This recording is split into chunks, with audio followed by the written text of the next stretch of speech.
PSC tips and ട്രിക്സിലേക്ക് ഏവർക്കും സ്വാഗതം. വരുന്ന LDC 2024, LGS 2024 എക്സാംസിന് വേണ്ടി പ്രിപ്പയർ ചെയ്യുന്നവർക്ക് വേണ്ടിയിട്ടുള്ള സിലബസ് പ്രകാരമുള്ള ഫ്രീ ക്ലാസ്സുകൾ നമ്മുടെ ചാനലിലൂടെ സ്റ്റാർട്ട് ചെയ്തിരിക്കുകയാണ്. ഒരു ദിവസം നമ്മൾ 4 ക്ലാസ്സുകൾ വെച്ചിട്ടാണ് നൽകുന്നത്. കാലത്ത് 10 മണിക്ക് GK ടോപ്പിക്, ദെൻ 3 മണിക്ക് മാത്സ്, ഇംഗ്ലീഷ്, മലയാളം. അത് ഒരാഴ്ച 3 കൂടെ കവറാകുന്ന രീതിയിൽ 2 ദിവസം മാത്സ്, 2 ദിവസം മലയാളം, 2 ദിവസം ഇംഗ്ലീഷ്. ഇനി രാത്രി 8 മണിക്ക് എല്ലാ ദിവസവും മുൻവർഷ ചോദ്യങ്ങൾ ടോപ്പിക് വൈസ് ആയിട്ട് മോക്ക് ടെസ്റ്റിന്റെ രൂപത്തിൽ നിങ്ങൾക്ക് ലൈവായിട്ട് അറ്റൻഡ് ചെയ്യാനുള്ള സൗകര്യമുണ്ട്. ദെൻ എല്ലാ ദിവസവും രാത്രി 10:30 എക്സ്പെക്റ്റഡ് കറണ്ട് അഫയേഴ്സിന്റെ ലൈവ് ക്ലാസ് ഉണ്ട്. അത് വരുന്ന എല്ലാ പരീക്ഷയ്ക്ക് തയ്യാറെടുക്കുന്നവർക്കും യൂസ്ഫുൾ ആവുന്ന ഒരു ക്ലാസ് ആണ്. അപ്പോൾ മാക്സിമം ക്ലാസ്സുകൾ കണ്ട് പ്രയോജനപ്പെടുത്തുക. ക്ലാസ്സിന് പുറമെ നമ്മൾ അഡീഷണൽ ആയിട്ടുള്ള നോട്ട്സും PDF എല്ലാം ടെലഗ്രാം വഴി പ്രൊവൈഡ് ചെയ്യുന്നുണ്ട്. ഓരോ ദിവസവും എടുക്കുന്ന ക്ലാസ്സിനെ ആസ്പദമാക്കിയിട്ടുള്ള പോളും നിങ്ങൾക്ക് ടെലഗ്രാമിൽ അവൈലബിൾ ആണ്. സോ ടെലഗ്രാമിൽ ജോയിൻ ചെയ്യാത്തവരെ ഉറപ്പായിട്ടും ജോയിൻ ചെയ്യുക. താഴെ ഡിസ്ക്രിപ്ഷൻ ബോക്സിലും കമന്റ് ബോക്സിൽ ഫസ്റ്റ് കമന്റ് ആയിട്ടും ടെലഗ്രാമിന്റെ ലിങ്ക് കൊടുത്തിട്ടുണ്ട്. പിന്നെ നിങ്ങൾക്ക് വേണ്ടിയിട്ടുള്ള ഇൻസ്ട്രക്ഷൻസ് നമ്മൾ ടെലഗ്രാം വഴിയാണ് കൊടുക്കുന്നത്. അപ്പോൾ ആദ്യമായിട്ട് നമ്മുടെ ക്ലാസ് കാണുന്നവരാണെന്നുണ്ടെങ്കിൽ നിങ്ങൾ ടെലഗ്രാമിൽ ജോയിൻ ചെയ്യുക. ടെലഗ്രാമിൽ പോയി നോക്കിക്കഴിഞ്ഞാൽ ക്ലാസ് 1, ക്ലാസ് 2 എന്ന് പറഞ്ഞ് നമ്മൾ കൃത്യമായിട്ട് ഓർഡറിൽ കൊടുത്തിട്ടുണ്ട്. അതിനെ അനുസരിച്ച് തുടക്കം മുതലേ കണ്ട് പഠിച്ചു വരിക. ഓക്കെ, അപ്പോൾ നമുക്ക് ക്ലാസ്സിലോട്ട് കടക്കാം. അതിനു മുന്നേ നമ്മുടെ ക്ലാസ് ഒക്കെ കണ്ട് ഇഷ്ടപ്പെടുന്നവരാണ് നിങ്ങളെങ്കിൽ ഉറപ്പായിട്ടും ഒന്ന് ലൈക്ക് ചെയ്യുക. അതുപോലെ നിങ്ങളുടെ ഫ്രണ്ട്സിനൊക്കെ ഒന്ന് വീഡിയോസ് ഷെയർ ചെയ്ത് കൊടുക്കുക. എന്തെങ്കിലും സജഷൻസ് ഉണ്ടെങ്കിൽ അത് താഴെ കമന്റ് ആയിട്ട് അറിയിക്കാവുന്നതാണ്. ഓക്കെ, അപ്പോൾ നമുക്ക് സ്റ്റാർട്ട് ചെയ്യാം. അപ്പോൾ ഇന്നത്തെ നമ്മുടെ ക്ലാസ് എന്ന് പറയുന്നത് ഭരണഘടനാ ഭേദഗതികൾ. കഴിഞ്ഞ 2 ക്ലാസ്സിൽ നമ്മൾ ഭരണഘടനാ ഭേദഗതികളെ കുറിച്ച് പഠിച്ചല്ലേ. 42ാം ഭേദഗതി, 44ാം ഭേദഗതി വളരെ വിശദമായിട്ട് തന്നെ പഠിച്ചു. അപ്പോൾ ഇന്നത്തെ ഈ ക്ലാസ്സിൽ നമ്മൾ പഠിക്കുന്നത് PSC പരീക്ഷകളിൽ ഏറ്റവും പ്രധാനപ്പെട്ട 4 ഭേദഗതികളാണ്. 52ാം ഭേദഗതി, അതുപോലെ തന്നെ 73ാം ഭേദഗതി, 74ാം ഭേദഗതി, 86ാം ഭേദഗതി. ഈ 4 ഭേദഗതികളാണ് പഠിക്കാൻ പോകുന്നത്. വളരെ പ്രധാനപ്പെട്ട PSC പരീക്ഷകളിൽ സ്ഥിരം സാന്നിധ്യമായിട്ടുള്ള ഭേദഗതികളാണ്. അപ്പോൾ നമുക്ക് നോക്കിയാലോ. ആദ്യം നമ്മൾ നോക്കുന്നത് 52ാം ഭേദഗതി. അപ്പോൾ 52ാം ഭേദഗതി പാസ്സാക്കപ്പെട്ട വർഷം അല്ലെങ്കിൽ നിലവിൽ വന്ന വർഷം ചോദിച്ചു കഴിഞ്ഞാൽ 1985. 52ാം ഭേദഗതി പാസ്സാക്കപ്പെട്ട വർഷം അല്ലെങ്കിൽ നിലവിൽ വന്ന വർഷം ചോദിച്ചു കഴിഞ്ഞാൽ എത്രയാണ്? 1985. ഇത് പാസ്സാക്കുന്ന സമയത്ത് അല്ലെങ്കിൽ നിലവിൽ വരുന്ന സമയത്ത് ആരായിരുന്നു പ്രധാനമന്ത്രി? പ്രധാനമന്ത്രി ആരായിരുന്നു? രാജീവ് ഗാന്ധി ആയിരുന്നു. രാജീവ് ഗാന്ധി. 52ാം ഭേദഗതി പാസ്സാക്കപ്പെടുന്ന സമയത്തെ പ്രധാനമന്ത്രി ആരായിരുന്നു? രാജീവ് ഗാന്ധി ആയിരുന്നു. പ്രസിഡന്റ് ആരായിരുന്നു എന്ന് ചോദിച്ചു കഴിഞ്ഞാൽ ഗ്യാനി സെയിൽ സിംഗ് ആണ്. ഗ്യാനി സെയിൽ സിംഗ് ആണ് 52ാം ഭേദഗതി അംഗീകരിച്ച ഇന്ത്യൻ പ്രസിഡന്റ്. അപ്പൊ 52ാം ഭേദഗതി പാസ്സാക്കപ്പെടുന്ന സമയത്തെ പ്രധാനമന്ത്രി രാജീവ് ഗാന്ധി. 52ാം ഭേദഗതി അംഗീകരിച്ച പ്രസിഡന്റ് ആര് എന്ന് ചോദിച്ചു കഴിഞ്ഞാൽ അത് ഗ്യാനി സെയിൽ സിംഗ് ആണ്. ഇനി 52ാം ഭേദഗതി എന്ന് പറയുന്നത് ഏതു വിഷയത്തെ കുറിച്ചാണ് പ്രതിപാദിക്കുന്നത്? ഈ ഭേദഗതിയിൽ ഏത് വിഷയമാണ്? കൂറുമാറ്റ നിരോധന നിയമത്തെ കുറിച്ചാണ് പ്രതിപാദിക്കുന്നത്. കൂറുമാറ്റ നിരോധന നിയമം. എന്താണ് കൂറുമാറ്റ നിരോധന നിയമം? PSCയിൽ സ്ഥിരമായിട്ട് ചോദിക്കുന്നത് 52ാം ഭേദഗതി എന്തുമായി ബന്ധപ്പെട്ടിരിക്കുന്നു? കൂറുമാറ്റ നിരോധന നിയമം. എന്താണ് ഈ കൂറുമാറ്റം? ആ പേരിലുള്ള പോലെ തന്നെയാണ്. ഒരു രാഷ്ട്രീയ പാർട്ടിയുടെ ബാനറിൽ മത്സരിച്ച ഒരാള് വിജയിച്ച ശേഷം മറ്റൊരു പാർട്ടിയിലോട്ട് ചാടുന്നു. അതിനെ നമ്മൾ എന്തെന്ന് പറയും? കൂറുമാറ്റം അല്ലെ. കൂറുമാറി എന്ന് പറയത്തില്ല, അവൻ കൂറുമാറി അല്ലെ. അപ്പൊ ഒരു രാഷ്ട്രീയ പാർട്ടിയുടെ ബാനറിൽ മത്സരിച്ചുകൊണ്ട് വിജയിച്ച ശേഷം മറ്റൊരു രാഷ്ട്രീയ പാർട്ടിയിലോട്ട് കൂറുമാറുന്നു. അതാണ് കൂറുമാറ്റം. അപ്പൊ അത് തടയുന്നതിന് വേണ്ടി കൊണ്ടുവന്നതാണ് എന്ത്? കൂറുമാറ്റ നിരോധന നിയമം എന്ന് പറയുന്നത്. അപ്പോൾ കൂറുമാറ്റ നിരോധന നിയമവുമായി ബന്ധപ്പെട്ട ഭേദഗതി ഏതാണ്? 52ാം ഭേദഗതിയാണ്. ഇനി 52ാം ഭേദഗതിയിലൂടെ ഭരണഘടനയോട് കൂട്ടിച്ചേർക്കപ്പെട്ട ഒരു പട്ടികയുണ്ട്. അത് 10ാം പട്ടികയാണ്. ഏത് പട്ടികയാ? 10ാം പട്ടിക. 52ാം ഭേദഗതിയിലൂടെ കൂട്ടിച്ചേർക്കപ്പെട്ട പട്ടിക ഏത് എന്ന് ചോദിച്ചു കഴിഞ്ഞാൽ 10ാം പട്ടികയാണ്. ഓർത്തു വയ്ക്കാൻ എളുപ്പമുണ്ട്. 52ാം ഭേദഗതിയാണല്ലോ. അപ്പോൾ അതിലെ 5 × 2 ചെയ്ത് കഴിഞ്ഞാൽ നമുക്ക് എന്ത് കിട്ടും? 10 കിട്ടും. അപ്പോൾ 10ാം പട്ടിക കൂട്ടിച്ചേർത്ത ഭേദഗതി ഏത് എന്ന് ചോദിച്ചു കഴിഞ്ഞാൽ 52ാം ഭേദഗതി എന്നത് ഓർത്തിരിക്കുക. ഇനി നമ്മൾ പറഞ്ഞു കൂറുമാറ്റം. ഈ കൂറുമാറ്റത്തിന്റെ പരിധിയിൽപ്പെടാനുള്ള കാരണങ്ങൾ എന്ന് പറയുന്നത് രണ്ട് കാര്യങ്ങൾ നിങ്ങൾ പഠിച്ചു വെക്കണം. ഒന്നാമത്തേത്, ഈ പാർലമെന്റിലും നിയമസഭയിലും ഒക്കെ സ്വതന്ത്ര സ്ഥാനാർത്ഥികൾ ഉണ്ടായിരിക്കും അല്ലെ, സ്വതന്ത്ര അംഗങ്ങൾ ഉണ്ടായിരിക്കും. അപ്പോൾ ഈ സ്വതന്ത്ര അംഗങ്ങൾ എന്ന് പറയുന്നത് ഈ കൂറുമാറ്റത്തിന്റെ പരിധിയിൽ പെടണം എന്നുണ്ടെങ്കിൽ എന്തായിരിക്കണം കാരണം? സ്വതന്ത്രനായിട്ട് മത്സരിക്കുക എന്ന് പറഞ്ഞു കഴിഞ്ഞാൽ ഒരു രാഷ്ട്രീയ പാർട്ടിയിലും ഉൾപ്പെടുന്നില്ല എന്നതാണ് അർത്ഥം അല്ലെ. അപ്പൊ അങ്ങനെ സ്വതന്ത്രനായിട്ട് മത്സരിച്ചു, പക്ഷെ വിജയിച്ചു കഴിഞ്ഞപ്പോൾ പെട്ടെന്ന് വേറൊരു പാർട്ടിയിൽ ചേർന്നു, ഏതെങ്കിലും ഒരു പാർട്ടി സെലക്ട് ചെയ്ത് ചേർന്നു. അപ്പൊ ആള് സ്വതന്ത്രനാണെന്ന് പറയാൻ പറ്റുമോ? ഇല്ല. അപ്പൊ ചെയ്തത് എന്താണ്? കൂറുമാറ്റമാണ്. അപ്പൊ അത് കൂറുമാറ്റത്തിന്റെ പരിധിയിൽപ്പെടും. ഓക്കെ. അപ്പൊ സ്വതന്ത്ര അംഗങ്ങൾ, പാർലമെന്റിലെയോ നിയമസഭയിലെയോ സ്വതന്ത്ര അംഗങ്ങൾ കൂറുമാറ്റത്തിന്റെ പരിധിയിൽ പെടാൻ കാരണം എന്താണ്? സ്വതന്ത്രരായി മത്സരിച്ച് വിജയിച്ച ശേഷം ഏതെങ്കിലും ഒരു പാർട്ടി സെലക്ട് ചെയ്ത് അതിൽ ചേരുന്നു. അങ്ങനെയാണെങ്കിൽ അവർ കൂറുമാറ്റത്തിന്റെ പരിധിയിൽ വരും. ഇനി ഈ പാർലമെന്റിലും നിയമസഭയിലും ഒക്കെയുള്ള നോമിനേറ്റഡ് ആയിട്ടുള്ള അംഗങ്ങളുണ്ടല്ലേ, നോമിനേറ്റഡ് ആയിട്ടുള്ള അംഗങ്ങൾ എങ്ങനെയാണ് ഈ കൂറുമാറ്റത്തിന്റെ പരിധിയിൽ വരുന്നത് എന്ന് ചോദിച്ചു കഴിഞ്ഞാൽ, നോമിനേറ്റഡ് അംഗമായിട്ട് പാർലമെന്റിലോ നിയമസഭയിലോ എത്തുന്ന അംഗങ്ങൾ 6 മാസത്തിനുള്ളിൽ വേറെ ഒരു പാർട്ടിയിൽ ചേർന്ന് കഴിഞ്ഞാൽ കുഴപ്പമില്ല. നോമിനേറ്റഡ് ആയിട്ട് വരുന്നവര് 6 മാസത്തിനകം പുതിയൊരു പാർട്ടിയിൽ ചേർന്ന് കഴിഞ്ഞാൽ പ്രശ്നമൊന്നുമില്ല. പക്ഷെ 6 മാസം കഴിഞ്ഞിട്ടാണ് ഇവര് ഏതെങ്കിലും ഒരു പാർട്ടിയിൽ അംഗത്വം എടുക്കുന്നത് എന്നുണ്ടെങ്കിൽ അത് കൂറുമാറ്റത്തിന്റെ പരിധിയിൽ വരും. അപ്പൊ സ്വതന്ത്ര അംഗങ്ങൾ സ്വതന്ത്രരായി മത്സരിച്ച് വിജയിച്ച ശേഷം ഒരു പാർട്ടിയിൽ ചേർന്ന് കഴിഞ്ഞാൽ അവർ കൂറുമാറ്റത്തിന്റെ പരിധിയിൽ വരും. നോമിനേറ്റഡ് ആയിട്ടുള്ള അംഗങ്ങൾ 6 മാസത്തിനുള്ളിൽ ഏതെങ്കിലും പാർട്ടിയിൽ ചേർന്ന് കഴിഞ്ഞാൽ കുഴപ്പമില്ല. പക്ഷെ 6 മാസം കഴിഞ്ഞ് മറ്റൊരു പാർട്ടിയിൽ അംഗത്വം എടുത്തു കഴിഞ്ഞാൽ അത് കൂറുമാറ്റത്തിന്റെ പരിധിയിൽ ഉൾപ്പെടും എന്നുള്ളത് ഓർത്തിരിക്കുക. ഓക്കെ. ഇനി ഇവിടെ നമുക്ക് പഠിച്ചിരിക്കേണ്ട 2 പേരുകളുണ്ട്. ഒന്ന് ലാൽദുഹോമ. ആരാണ് ലാൽദുഹോമ? അതായത് കൂറുമാറ്റ നിയമപ്രകാരം അയോഗ്യനാക്കപ്പെട്ട ആദ്യത്തെ ലോകസഭാ അംഗമാണ്. ഓക്കെ. കൂറുമാറ്റ നിയമപ്രകാരം അയോഗ്യനാകപ്പെട്ട ആദ്യത്തെ ലോക്സഭാ അംഗം ആര് എന്ന് ചോദിച്ചു കഴിഞ്ഞാൽ അത് ലാൽദുഹോമയാണ്. അല്ലെങ്കിൽ നമുക്ക് പറയാം ലോക്സഭയിലും നിയമസഭയിലും കൂറുമാറ്റ നിയമപ്രകാരം അയോഗ്യനാക്കപ്പെട്ട ആദ്യത്തെ വ്യക്തിയാണ് ലാൽദുഹോമ. അപ്പൊ ലോക്സഭ കൂറുമാറ്റ നിയമപ്രകാരം അയോഗ്യനാക്കപ്പെട്ട ആദ്യത്തെ ലോക്സഭാംഗം ആരെന്ന് ചോദിച്ചാൽ ലാൽദുഹോമയാണ്. ലോക്സഭയിലും നിയമസഭയിലും കൂറുമാറ്റ നിയമപ്രകാരം അയോഗ്യനാക്കപ്പെട്ട ആദ്യത്തെ വ്യക്തി ചോദിച്ചാലും ആര് തന്നെയാണ്? ലാൽദുഹോമ തന്നെയാണ്. ഇനി ഒരു പേരും കൂടെ പഠിച്ചു വെക്കണം എന്ന് ഞാൻ പറഞ്ഞു. ആരാണത്? ആർ ബാലകൃഷ്ണ പിള്ള. ആരാണ്? കൂറുമാറ്റ നിയമപ്രകാരം അയോഗ്യനാക്കപ്പെട്ട ആദ്യത്തെ കേരള നിയമസഭാംഗമാണ് ആർ ബാലകൃഷ്ണ പിള്ള. ഓക്കെ. കൂറുമാറ്റ നിയമപ്രകാരം അയോഗ്യനാക്കപ്പെട്ട ആദ്യത്തെ കേരള നിയമസഭാംഗം ആര് എന്ന് ചോദിച്ചു കഴിഞ്ഞാൽ ആരാണ്? ആർ ബാലകൃഷ്ണ പിള്ളയാണ്. ഓക്കെ അല്ലേ? ഇത്രയും കാര്യങ്ങളേ ഉള്ളൂ നമുക്ക് 52ാം ഭേദഗതിയുമായി ബന്ധപ്പെടുത്തി ഇമ്പോർട്ടൻ്റ് ആയിട്ട് പഠിച്ചിരിക്കേണ്ടത്. ക്ലിയർ ആണല്ലോ? ഓക്കെ. ഇനി നമുക്ക് അടുത്ത ഭേദഗതിയിലോട്ട് പോകാം. അടുത്ത ഭേദഗതി 73ാം ഭേദഗതിയാണ്. 73ാം ഭേദഗതി അതുപോലെ 74ാം ഭേദഗതി ഇത് രണ്ടും നമുക്ക് കമ്പയർ ചെയ്ത് പഠിക്കുന്നതാണ് നല്ലത്. അപ്പോൾ ഞാൻ ആദ്യം 73ാം ഭേദഗതി നോക്കാം. 73ാം ഭേദഗതി എന്ന് പറയുമ്പോൾ പഞ്ചായത്തി രാജ് സംവിധാനങ്ങൾക്ക് ഭരണഘടനാപരമായ അംഗീകാരം ലഭിച്ചത് ഏത് ഭേദഗതിയിലൂടെയാ? 73ാം ഭേദഗതിയിലൂടെയാണ്. ഓക്കെ. അപ്പൊ നമുക്കതൊന്ന് കമ്പയർ ചെയ്ത് പഠിക്കാം അല്ലെ. അപ്പൊ 73ാം ഭേദഗതിയുണ്ട്, 74ാം ഭേദഗതിയുണ്ട്. അപ്പൊ ഇതുപോലെ തന്നെ നിങ്ങളൊരു ടേബിൾ ആക്കി വെച്ച് പഠിക്കുന്നതായിരിക്കും നല്ലത്. അപ്പൊ ആദ്യം 73ൽ നമ്മൾ എന്താ പറഞ്ഞേ? പഞ്ചായത്തി രാജ് സംവിധാനങ്ങൾ അല്ലെ. പഞ്ചായത്തി രാജ് സംവിധാനങ്ങൾക്ക് ഭരണഘടനാപരമായ അംഗീകാരം ലഭിച്ചത് 73ാം ഭേദഗതിയിലൂടെയാണ്. അപ്പൊ 74 എന്ന് പറയുന്നത് എന്താ?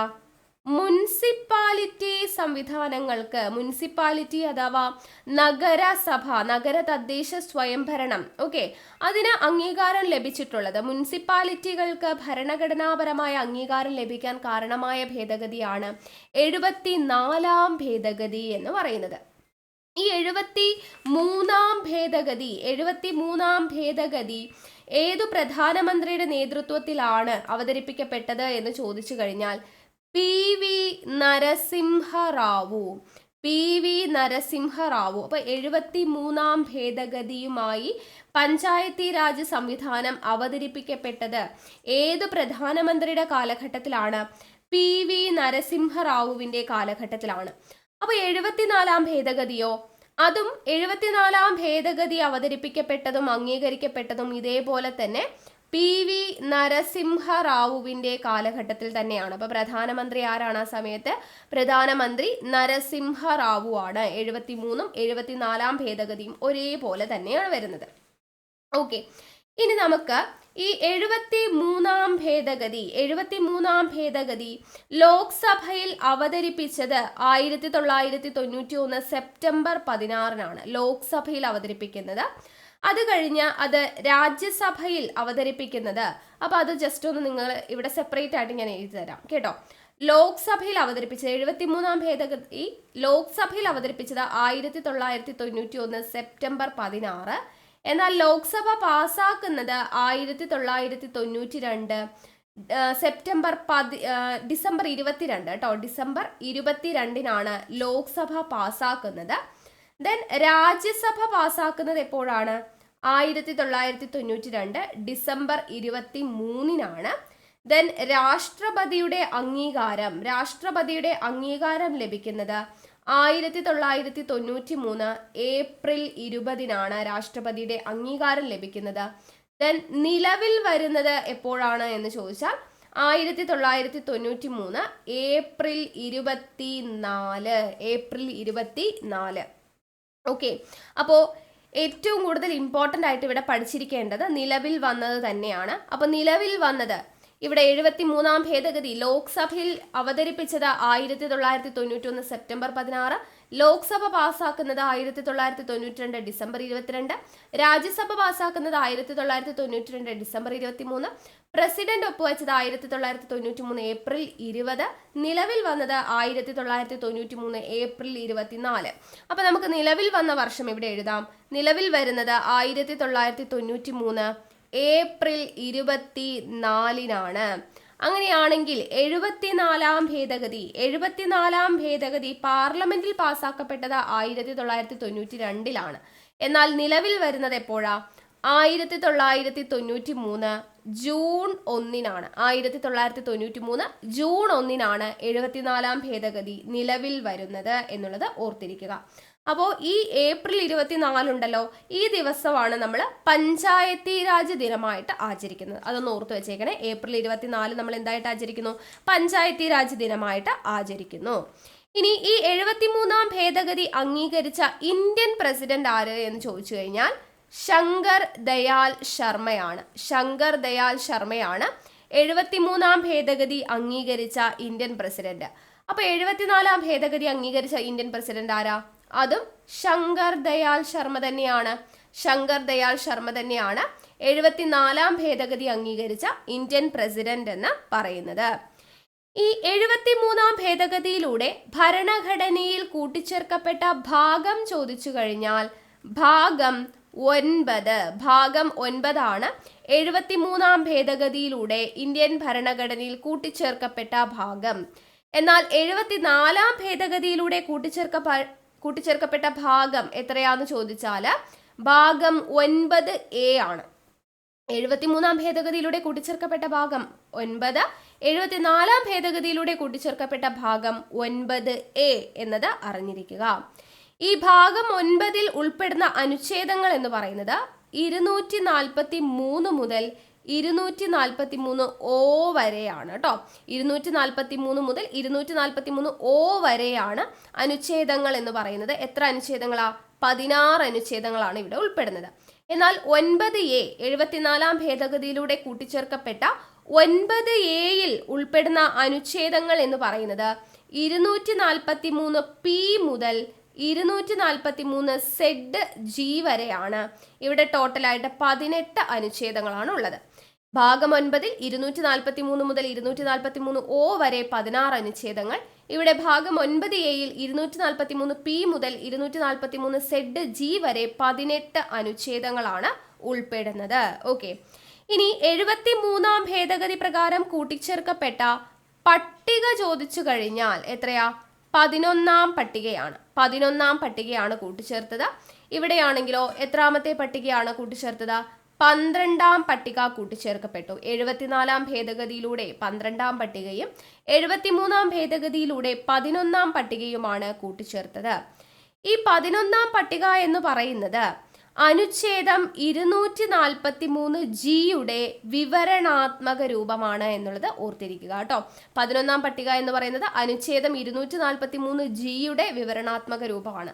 അങ്ങനെയാണെങ്കിൽ 12ാം പട്ടിക ഏതിൻ്റെയാ?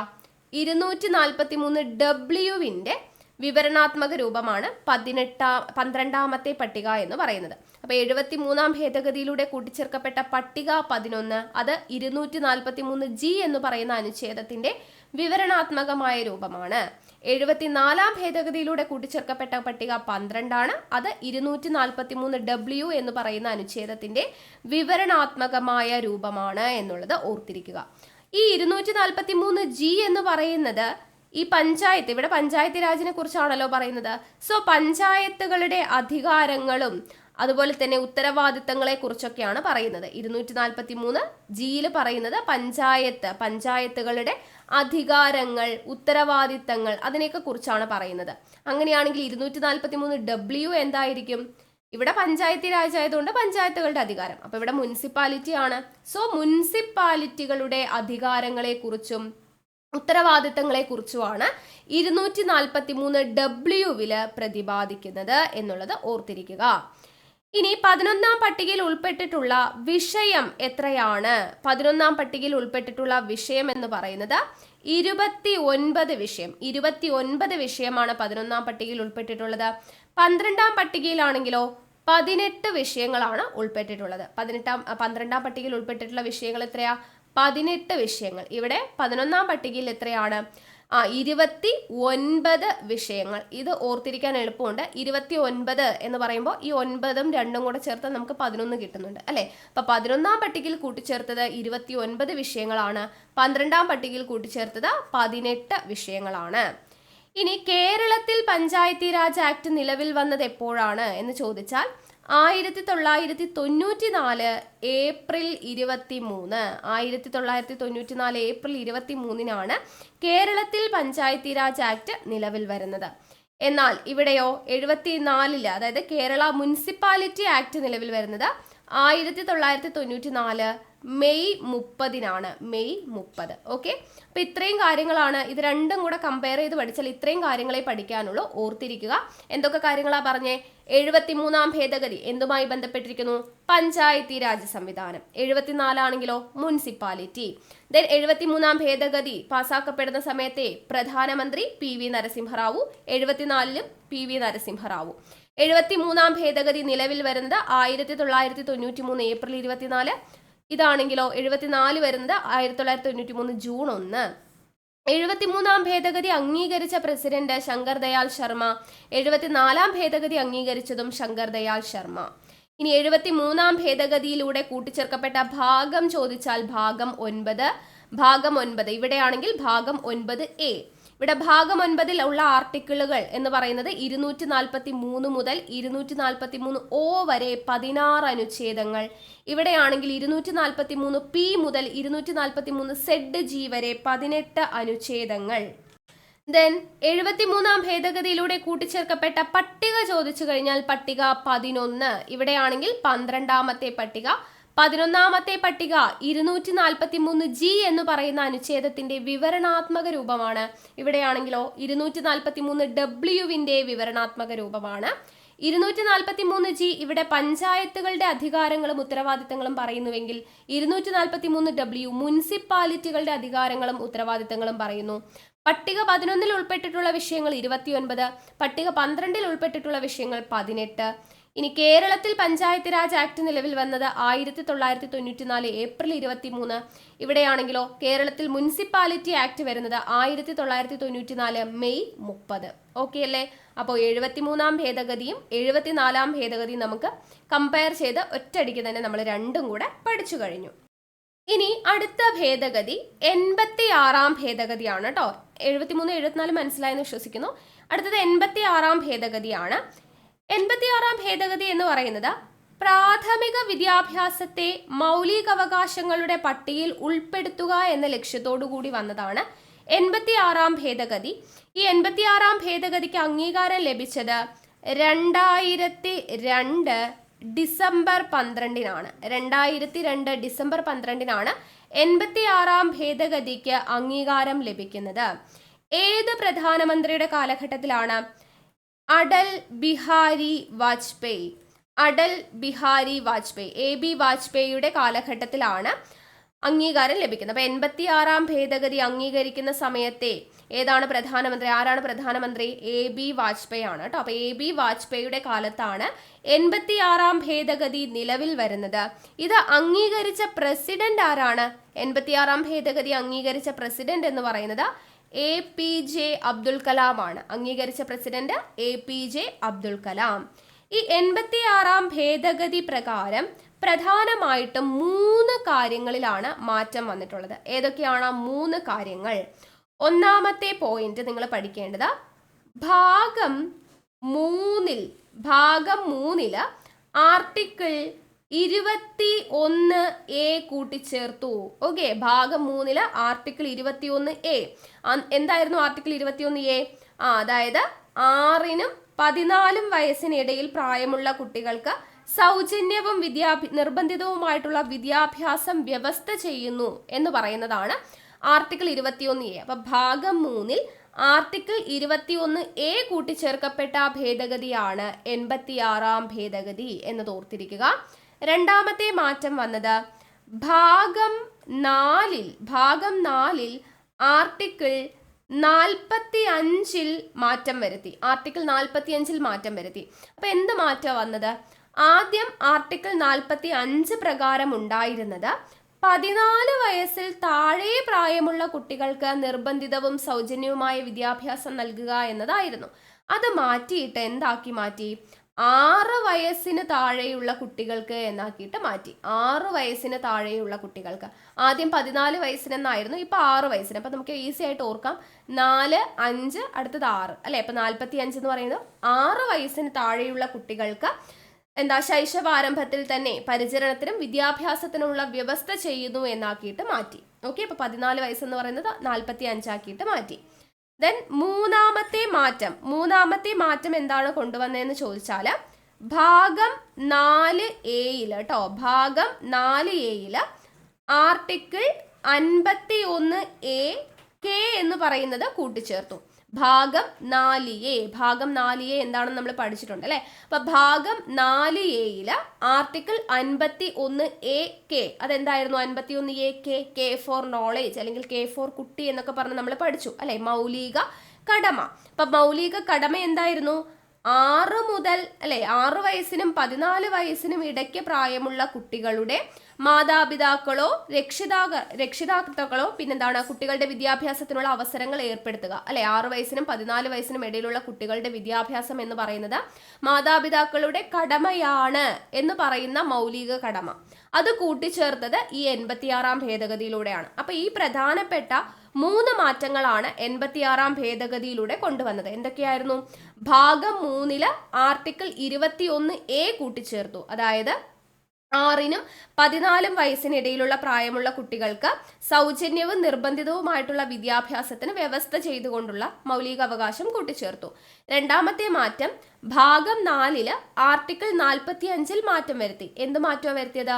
14 വയസ്സിൽ താഴെ പ്രായമുള്ള കുട്ടികൾക്ക് നിർബന്ധിതവും സൗജന്യവുമായ വിദ്യാഭ്യാസം നൽകുക എന്നത് മാറ്റിയിട്ട് 6 വയസ്സിന് താഴെയുള്ള കുട്ടികൾക്ക് ശൈശവാരംഭത്തിൽ തന്നെ പരിചരണത്തിനും വിദ്യാഭ്യാസത്തിനുമുള്ള വ്യവസ്ഥ കൊണ്ടുവന്നു. ഇനി മൂന്നാമത്തെ മാറ്റം കൊണ്ടുവന്നത് ഭാഗം 4A ആർട്ടിക്കിൾ 51A കൂട്ടിച്ചേർത്തു. അതായത് 6 വയസ്സിനും 14 വയസ്സിനും ഇടയ്ക്ക് പ്രായമുള്ള കുട്ടികളുടെ വിദ്യാഭ്യാസം മാതാപിതാക്കളുടെ കടമയാണ് എന്ന് പറയുന്ന മൗലിക കടമ കൂട്ടിച്ചേർത്ത ഭേദഗതിയാണ്. അപ്പൊ 86-ാം ഭേദഗതിയുമായി ബന്ധപ്പെടുത്തി നമുക്ക് പഠിക്കേണ്ടത് ഈ 3 പ്രധാനപ്പെട്ട പോയിന്റ്സ് ആണ്. ക്ലിയർ ആണെന്ന് വിശ്വസിക്കുന്നു. അപ്പൊ നമ്മളിപ്പോ 52, 73, 74, 86 ഇങ്ങനെ 4 ഭേദഗതികളാണ് പഠിച്ചത്. അപ്പോൾ ഇതോട് കൂടിയിട്ട് നമുക്ക് ഏറ്റവും പ്രധാനപ്പെട്ട ഭേദഗതികളെല്ലാം ആയിട്ടുണ്ട്. ഓക്കെ, അപ്പോൾ ഇത്രയാണ് ഇന്നത്തെ ക്ലാസ് എന്ന് പറയുന്നത്. അപ്പോൾ ഇത് നോട്ട് തയ്യാറാക്കിയിട്ട് തന്നെ പഠിക്കുക.